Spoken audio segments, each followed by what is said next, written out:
Today we have with us one of the clearest, most consistent, and forward-thinking minds in America. That's Lieutenant Colonel Allen West. And Mr. West is a military veteran, former congressman, and spokesperson for the ACRU. That's the American Constitutional Rights Union.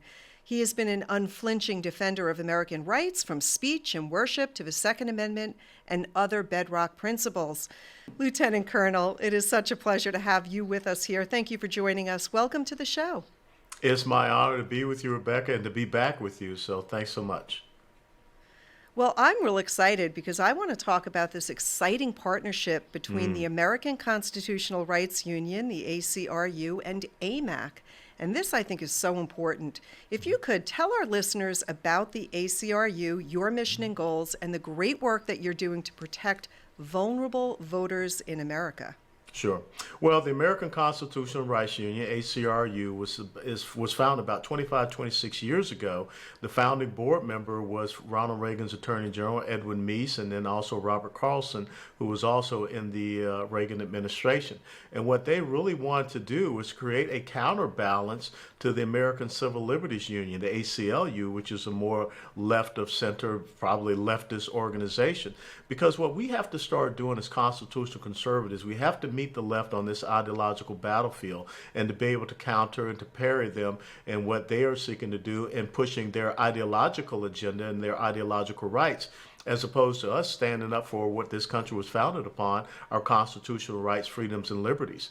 And I can't think of a better organization than the ACRU, and I can't think of a better place for me to be, having served 22 years in the military, just the same as your dad served, and my dad served, older brother served, nephew is serving, father-in-law served. Because what binds us all together is that we took an oath to support and defend the Constitution of the United States of America. And when I think about this partnership that we are now having with the Association for Mature American Citizens, AMAC, think about all of those great AMAC members who are also veterans. And so what we want to do is bring together that synergy, because as I tell people, the oath that you took to the Constitution, it never ends. It has no statute of limitations. It's great. It's fabulous work that you're doing, and I'm especially concerned about the vulnerable voters out there, vulnerable voters in America.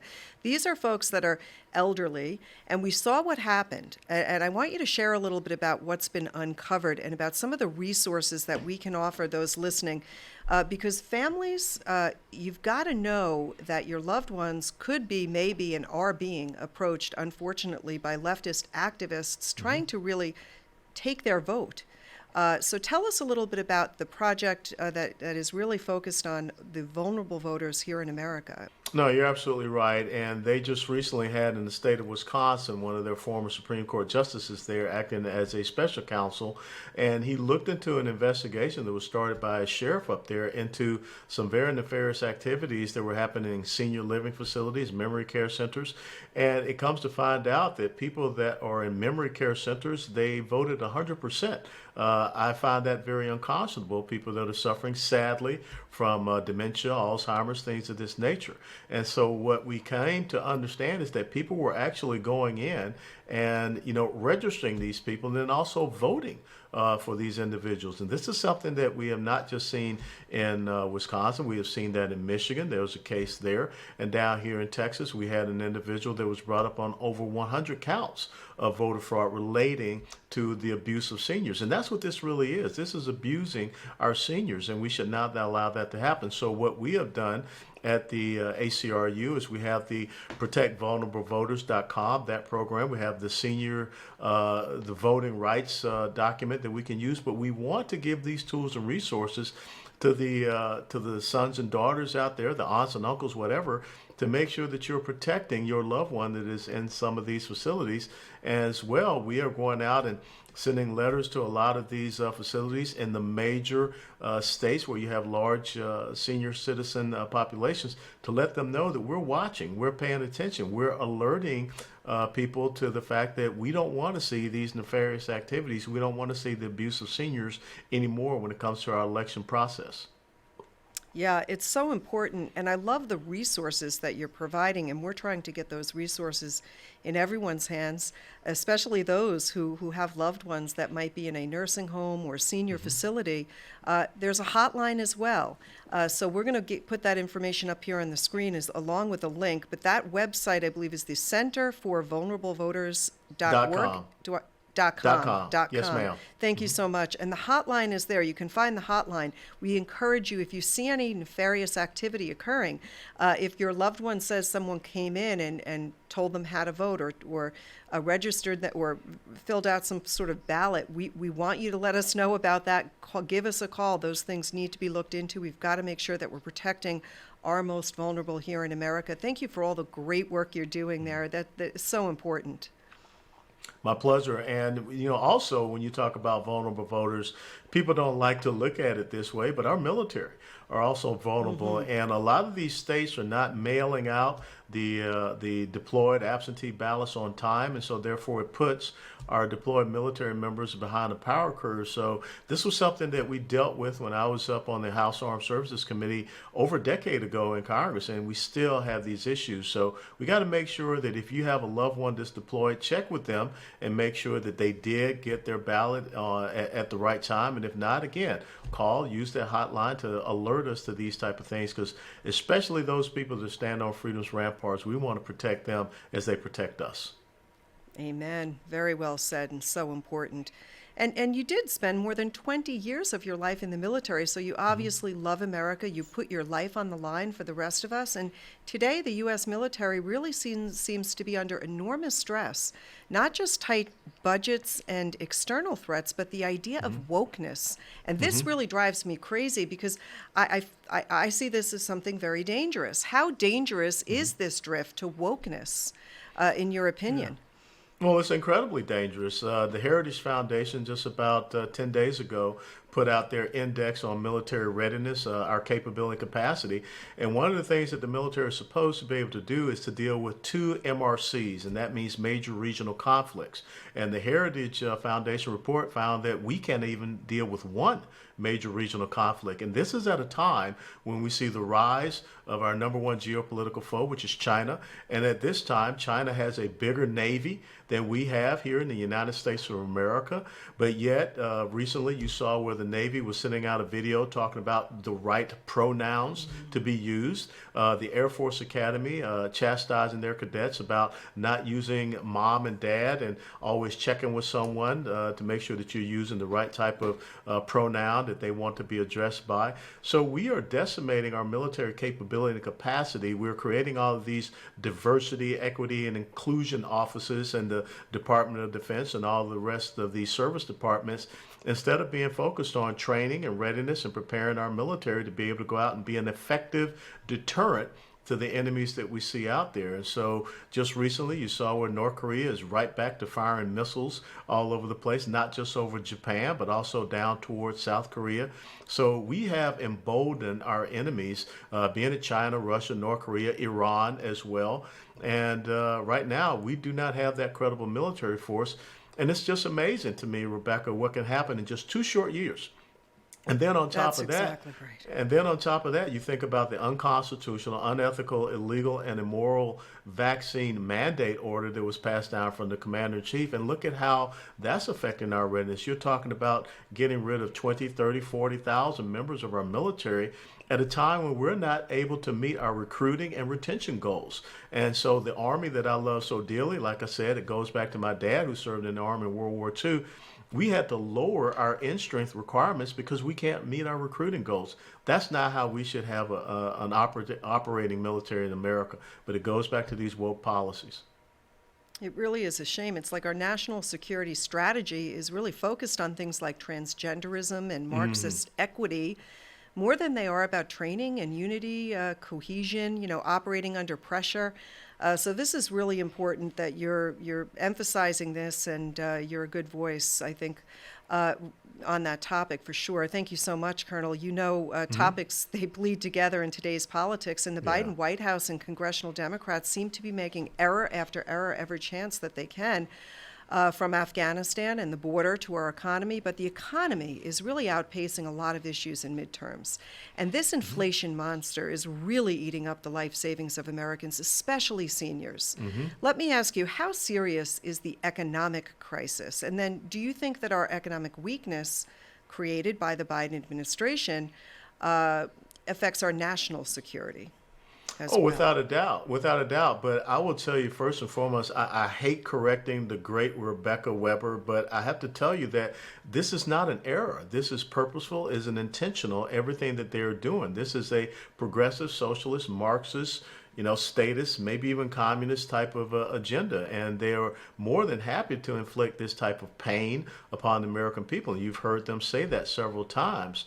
And so when I look at what is happening, there are 4 elements of a nation's power. It's called the dime theory. We learned that in the military. It's D is diplomatic, I is informational, M is military, and the E is economic. And so right now you see a degradation of our national security, our military security. You see a degradation of our energy security, whereby now we're looking at, we're down to 25 days of diesel supply in the United States of America. We have almost cut in half our strategic petroleum reserve. And you think about our seniors, again, not just what is happening to their savings, to their 401k accounts and their retirement accounts. Think about the fact that now they have to, those up in the Northeast where you're in New York, they have to make a decision about eating or heating oil, because we see the prices that are going to go up on heating oil. But what do you hear from the Biden administration? We're just going to create a windfall tax against the oil and natural gas companies. But we have to go back and realize we were once energy independent. And when you're energy independent, you're economically independent. And you think of all the second and third order effects that are hitting all Americans, but especially our vulnerable seniors out there that are being decimated. And one of the great things about seniors is that they try to build up a nest egg, not just for themselves and their own retirement, but to pass on to their subsequent generations. And that is also being eroded because of these failed, intentional economic policies coming from this administration. And we haven't even talked about the crime issue and how that affects our seniors as well, because I'm sure there are a lot of seniors would love to go out and take a nice walk or to enjoy outside, but they can't do that because of the fear of someone that's been released because of these insidious bail reform laws. Yeah, crime is certainly on people's mind. We're seeing it everywhere. It's so unfortunate. You think things are bad, and they just continue to get worse under Democrat leadership. I think people are going to show up, at the polls because of their pocketbook and because of crime. Those are 2 major drivers. How do you think the midterms will shape up? Will Republicans regain the House? Could they take the Senate? No, I think that Republicans, and I hate to put it this way because I was the former chairman of the Republican Party of Texas, but in spite of themselves, they're going to have a huge electoral success, because for whatever reason, we struggle with messaging on the Republican side. And when you have all of these issues that are in our favor, this should not be, it should be an easy layup. And I think that now you're starting to see the level of desperation. You look at some of the rhetoric that is coming out from Joe Biden on down. You look at Barack Obama being out there on the stump and some of the things that he is saying. They're not talking about these issues. They're not talking about the things that are hurting Americans. What they're trying to do is fearmonger people into believing that the country is being lost. Well, the country is being lost, and that is because of their ideological agenda.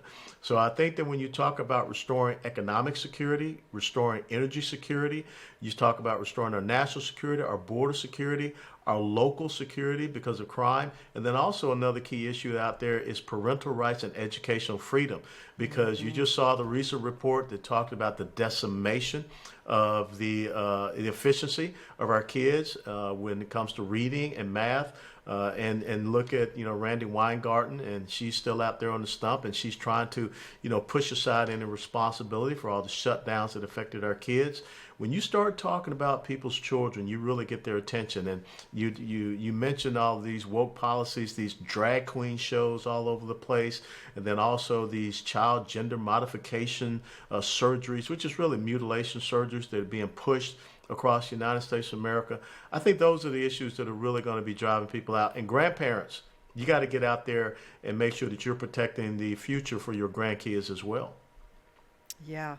There's so many important issues. Thank you so much. I appreciate your perspective there. One final question for you, sir, before we let you run. How hopeful are you for America's future? There's so much, like you said, 2 years, things have changed so drastically. Hope for the future. Well, the title of your podcast is Better for America.